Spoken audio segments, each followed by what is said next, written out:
mapagpalang araw po sa inyong lahat. At muli po, tayo muli ay merong itatakil muli dito sa ating pag-uusapan na kung saan ito ay be a watchman.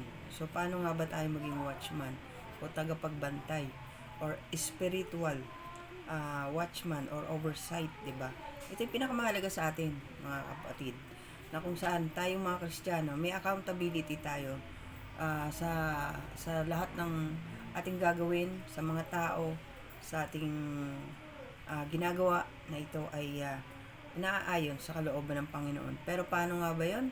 At bigyan natin ng diin ito sa pamamagitan ni Ezekiel, ng Book of Ezekiel, na kung saan ay sinasabi dito sa chapter 33. Ayan, basahin natin sa Tagalog na sabi rito, kapag sinabi ko sa taong masama na siya, verse 8, chapter 33 verse 8, kapag sinabi ko sa taong masama na siya mamamatay at di mo ito ipinaalam sa kanya upang makapagbagong buhay, mamamatay nga siya sa kanyang kasamaan.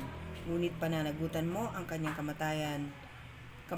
Ngunit kapag binigyan mo ng babala ang masama, gayon may hindi pa rin ito nagbagong buhay. Mamamatay siyang makasalanan, ngunit wala kang pananagutan wala kang dapat panagutan. So, napakahalaga po ng mensaheng ito ng Panginoon kay Ezekiel, na kung saan ay binibigyan siya yung binigay ng Panginoon ng mensahe na bigyan ng babala ang bansang Israel tungkol sa kanilang kasamaan, diba? At ito ay hindi lamang doon sa panahon nila, bagkus sa panahon pa rin natin ngayon, na tayo ay magbigay ng babala, bigyan natin ng babala sa pamamagitan ng pag-share ng banal na salita sa mga taong ito. Ano nga ba yung role natin bilang isang Kristiyano sa ating mga nakakasalumuha, kapaligiran, sa mga tao, lalo na hindi pa nakakakilala sa Panginoon.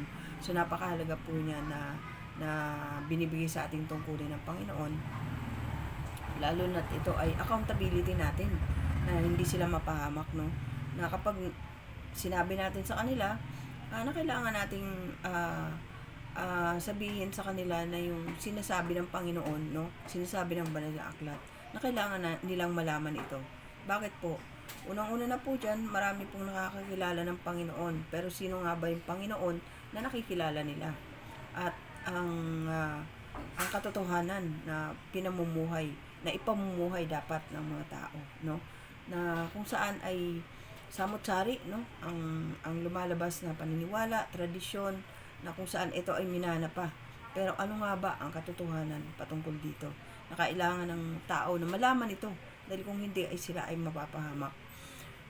At sabi nga rito sa verse 11, sabihin mong ipinapasabi ko na akong si Yahweh ang buhay na Diyos, ay hindi nasisihan na ang sino may mamatay sa kanyang kasamaan. Nais kong siya magbagong buhay. Sabihin mo ang magbagong buhay sila, pagkat di sila dapat mamatay sa kanilang kasamaan. Alam niyo po, yun ang ano ng Panginoon sa atin, na napakabuti ng Panginoon, no?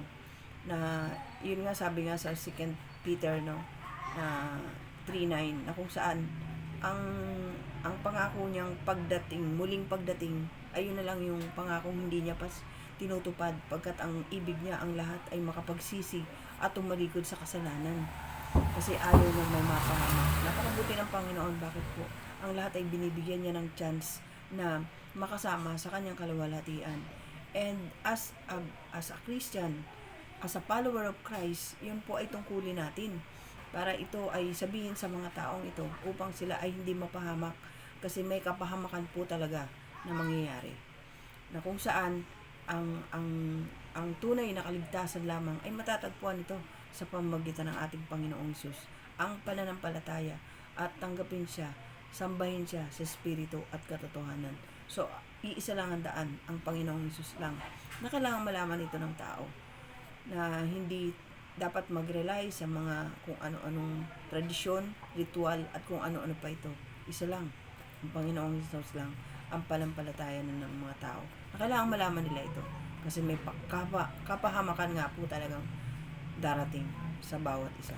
Kaya ipanalangin po natin ang ating mga kaanak kaibigan, kakilala, kapitbahay, at ang lahat ng mamamayan na hindi pa nakakakilala sa Panginoon, na sila ay buksan ng Panginoon ang kanilang kaisipan and soften their hearts sa oras na sila ay makarinig ng salita ng Panginoon. Salamat po muli sa araw nito at pagpalain po kayo lahat, pagpalain po kayo ng karunungan, kapayapaan sa inyong puso.